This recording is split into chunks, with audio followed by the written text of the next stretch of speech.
असल में चीन हो या भारत, नदी के पानी का बहाव एक नेचुरल ऑर्डर है जो रातों रात नहीं बदली जा सकती। सरकार शॉर्ट टर्म, मिड टर्म और लॉन्ग टर्म के कुल 3 प्लान पर काम कर रही है ताकि पानी की एक बूंद भी पाकिस्तान न जाए। तो अब सवाल है कि साहब क्या भारत के सिंधु ट्रीटी सस्पेंड करने से पाकिस्तान में सूखा पड़ जाएगा?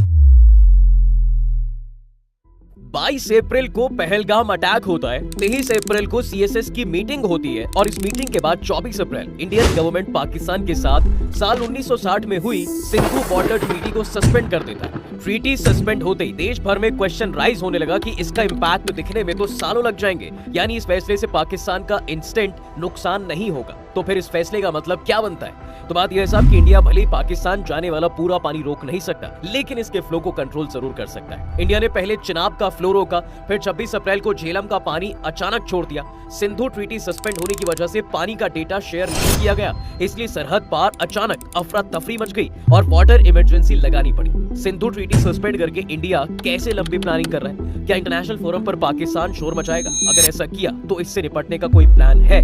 जानेंगे आज की वीडियो में। दरअसल 1960 में साहब भारत पाकिस्तान के बीच एक समझौता हुआ था जिसके तहत सिंधु वाटर सिस्टम की 3 ईस्टर्न नदियों का पानी भारत इस्तेमाल कर सकता है और बाकी 3 वेस्टर्न नदियों के पानी पर पाकिस्तान को कंट्रोल दिया गया। 24 अप्रैल को इंडिया में जल शक्ति सेक्रेटरी देवश्री मुखर्जी ने Pakistani ministry of water resources के सेक्रेटरी मुर्तजा को लेटर भी लिखा और कहा कि ये ट्रीटी अच्छे रिश्ते एस्टैब्लिश करने के लिए की गई थी, लेकिन अच्छे रिश्तों के बिना इसे बनाए नहीं रखा जा सकता। अब इसके बाद इंडिया के जल शक्ति मंत्री सीआर पाटिल ने भी कहा कि सिंधु नदी का एक बूंद पानी पाकिस्तान नहीं जाएगा। साउथ एशिया यूनिवर्सिटी दिल्ली के इंटरनेशनल रिलेशंस डिपार्टमेंट के प्रोफेसर मेधा बिष्ट के मुताबिक भारत लंबे समय से सिंधु जल समझौते की कमियों को दूर करने के इंतजार में था। समझौता रोककर वो पहलगाम हमले का जवाब देने के साथ ही इस मौके का फायदा भी उठा रहा है। तो अब सवाल है कि साहब क्या भारत के सिंधु ट्रीटी सस्पेंड करने से पाकिस्तान में सूखा पड़ जाएगा? तो इसका सीधा जवाब है नहीं। मेधा बिष्ट का कहना है कि फिलहाल भारत पाकिस्तान में पानी बहने से नहीं रोक सकता। भारत के पास पाकिस्तान जाने वाला पानी इकट्ठा करने या इसका रास्ता बदलने के लिए उस तरह के बांध या इंफ्रास्ट्रक्चर नहीं है, इसलिए ये कहना गलत है कि भारत पाकिस्तान में पानी की बड़ी क्राइसिस पैदा कर सकता है। सबसे बड़ी दिक्कत तो ये भी है कि इनकी स्टोरेज कैपेसिटी बेहद कम है, इसलिए ये पाकिस्तान जाने वाले पानी को बड़े पैमाने पर स्टोर नहीं कर सकते। अच्छा, मान लीजिए भारत सभी बांधों के जरिए इस पानी को रोकने की कोशिश करे भी तो उसके ऊपरी इलाके यानी कि भारत के पंजाब और जम्मू कश्मीर में बाढ़ आ सकती है। प्रोफेसर हसन एफ खान पाकिस्तानी अखबार डॉन में लिखते हैं कि कम से कम इस मौसम में जब पानी का फ्लो तेज होता है तब भारत पाकिस्तान जाने वाला पानी नहीं रोक सकता। भारत अगर सिंधु बेसिन के पूरे पानी को भारत के इलाकों में मोड़ना चाहे तो उसे बड़े बांध और डाइवर्जन प्रोजेक्ट लगाने होंगे जिसमें सालों का समय लगेगा।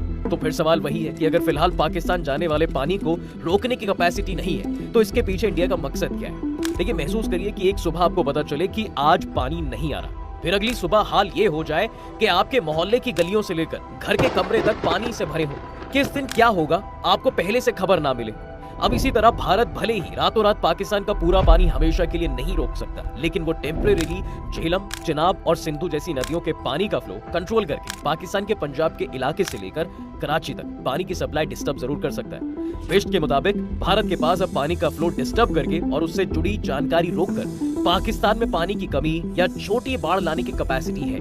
पानी अचानक छोड़ा गया या रोका गया तो पाकिस्तान में समस्या जरूर होगी। अब इसका ताजा एग्जांपल 26 अप्रैल का है साहब। टाइम्स ऑफ इंडिया की एक खबर के मुताबिक पीओके में नदी के किनारे बसे गांव डुमेल के निवासी मोहम्मद आसिफ ने बताया, हमें कोई अलर्ट नहीं मिला, पानी तेजी से आया, हम जान माल बचाने के लिए संघर्ष कर रहे हैं। कई लोगों को अपने घर छोड़ने पड़े। ऑफिसर्स को समझ नहीं आ रहा था कि पानी कितना ज्यादा है और कितनी तबाही मचा सकता है। तो क्या पाकिस्तान ज्योग्राफिकली बुरी तरह से फंस चुका है? दरअसल सिंधु नदी भारत के ईस्ट में तिब्बत से निकलती है और पहले लेह फिर जम्मू कश्मीर से होते हुए पाकिस्तान के गिलगित बाल्टिस्तान में घुसती है। बेसिन की बाकी 5 नदियां भी हिमाचल प्रदेश के बाद जम्मू कश्मीर होते हुए पाकिस्तान में दाखिल होती है और फिर सिंधु से मिलती जाती है। अपने पूरे रूट के दौरान जब तक ये नदियां भारत में है ये ऊंचाई पर होती है और पाकिस्तान में घुसते ही इनका फ्लो नीचे की तरफ हो जाता है। पाकिस्तान की 90% खेती और बिजली बनाने वाली लगभग 1/3 hydro project Sindhu river system पर डिपेंड है, जिसका कंट्रोल इंडिया के पास है। अब ऐसे में वेस्टर्न नदियों के पानी का फ्लो इंडिया के लिए एक हथियार के तौर पर काम कर रहा है। तो ज्योग्राफिकली पाकिस्तान फंस चुका है साहब। पाकिस्तान समझ रहा है कि भारत की ये वाटर स्ट्राइक उसे कितनी महंगी पड़ सकती है, इसलिए पाकिस्तान पानी रोकने पर खून बहाने की बात कर रहा है। साथ ही चीन से भारत का पानी रोकने की गुहार लगा रहा है। तो क्या चीन पाकिस्तान की मदद के लिए ऐसा ही कुछ इंडिया के साथ कर सकता है? दरअसल इंडिया में भी चीन के कब्जे वाले तिब्बत के इलाके से ब्रह्मपुत्र नदी का पानी आता है, जो असम, अरुणाचल प्रदेश, मेघालय होते हुए बांग्लादेश और फिर बंगाल की खाड़ी में गिर जाता है। डोकलाम विवाद के बाद चीन ने ब्रह्मपुत्र के वाटर फ्लो का डेटा भारत से शेयर करना बंद कर दिया था। अब पाकिस्तान फिर चाहेगा कि चीन कुछ ऐसा ही करे। यहाँ वाटर फ्लो का डेटा शेयर बंद करने का मतलब है साहब कि एक देश दूसरे देश को बताता ही नहीं है कि हम कितना पानी छोड़ने वाले हैं या फ्लो को रोकने वाले हैं। यही काम अभी पाकिस्तान के साथ इंडिया कर रहा है। तो खैर, चीन ब्रह्मपुत्र के पानी को नॉर्थ चीन में मोड़ने के लिए पहले से ही सुपर डैम कहे जाने वाले south north water transfer project पर काम कर रहा है। मेधा बिष्ट के मुताबिक ये चिंता का मुद्दा हो सकता है। हालांकि असलियत ये भी है कि भारत और चीन के बीच कभी भी डेटा शेयर नहीं किया गया है। चीन लंबे वक्त से तिब्बत से निकलकर भारत में बहने वाली सिंधु, ब्रह्मपुत्र जैसी नदियों में जो कुछ संभव है वो सब कर रहा है। असल में चीन हो या भारत, नदी के पानी का बहाव एक नेचुरल ऑर्डर है जो रातों रात नहीं बदली जा सकती।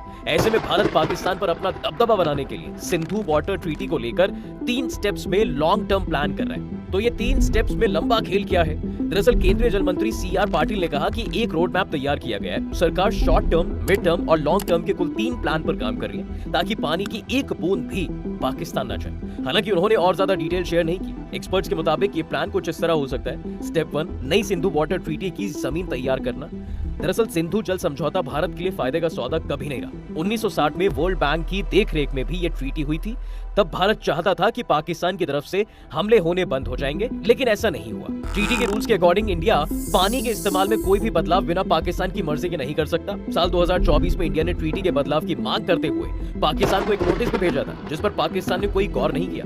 मेधा बिष्ट के मुताबिक असल में ये ट्रीटी कई सालों से सस्पेंड ही है, अब इसे फॉर्मली रोका गया है। भारत अपने फायदे का सौदा करने के लिए अब पाकिस्तान को बातचीत के लिए मजबूर कर सकता है। भारत सालों से नई सिंधु ट्रीटी भी चाहता है। स्टेप 2, अपने हिस्से के पानी की हर बूंद का इस्तेमाल करना। देखिए साहब, सिंधु के तहत भारत केवल ईस्टर्न नदियों का पानी इस्तेमाल कर सकता है। इन नदियों के 3.3 करोड़ एकड़ फीट पानी में से करीब 94% पानी का इस्तेमाल भारत करता है। इसके लिए इंडिया ने ईस्टर्न नदियों यानी सतलुज पर भाखड़ा नागल डैम, ब्यास पर पोंग डैम, रावी पर रंजीत सागर डैम और हरीके बैराज, इंदिरा नहर जैसे प्रोजेक्ट लगाए हुए हैं। बाकी करीब 6% पानी बिना इस्तेमाल हुए पाकिस्तान चला जाता है। बचे हुए पानी के इस्तेमाल के लिए भारत रावी नदी पर शाहपुर कांडी प्रोजेक्ट, सतलुज ब्यास नहर लिंक प्रोजेक्ट और रावी की सहायक नदी पर उच्च डैम बना रहा है। इन पर पाकिस्तान लगातार आपत्ति जताता आया है। 2019 में उरी आतंकी हमले के बाद भी भारत ने कहा था कि वो इन नदियों का बहाव मोड़कर 100% पानी अपने यहाँ इस्तेमाल करेगा। स्टेप 3, पाकिस्तान जाने वाले पूरे पानी को भारत की तरफ मोड़ना। देखिए, लॉन्ग टर्म प्रोजेक्ट है जो सालों चलेगा। मंत्री पाटिल के मुताबिक सबसे पहले नदियों से गाद निकालने का काम किया जाएगा। इससे पानी को रोकना और उसका रुख बदलना आसान होगा। नदियों पर बांध और बाकी इंफ्रास्ट्रक्चर प्रोजेक्ट्स बढ़ाए जाएंगे। जो हाइड्रो इलेक्ट्रिक प्रोजेक्ट्स तैयार किए जा रहे हैं उनमें तेजी लाई जाएगी। पानी को स्टोर करने के लिए वाटर रिजर्व बनाकर नदियों की दिशा बदलने पर काम भी शुरू किया जाएगा। अब आखिर में सवाल आता है कि इतना कुछ करने के बाद इंडिया पर इंटरनेशनल प्रेशर बढ़ेगा?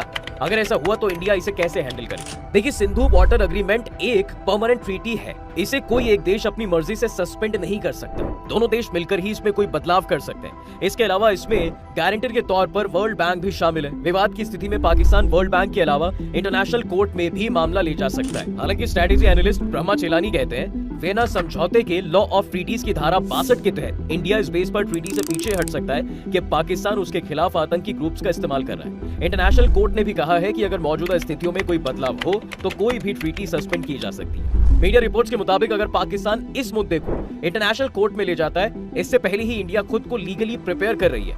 वहीं अगर पाकिस्तान वर्ल्ड बैंक के पास जाता है तो भी इंडिया का रिएक्शन तैयार हो चुका है। बाकी आपको क्या लगता है साहब? आप अपनी राय कमेंट्स में जरूर बताइएगा। वीडियो को लाइक और शेयर जरूर करें और जाते जाते चैनल को सब्सक्राइब करना बिल्कुल ना भूलें।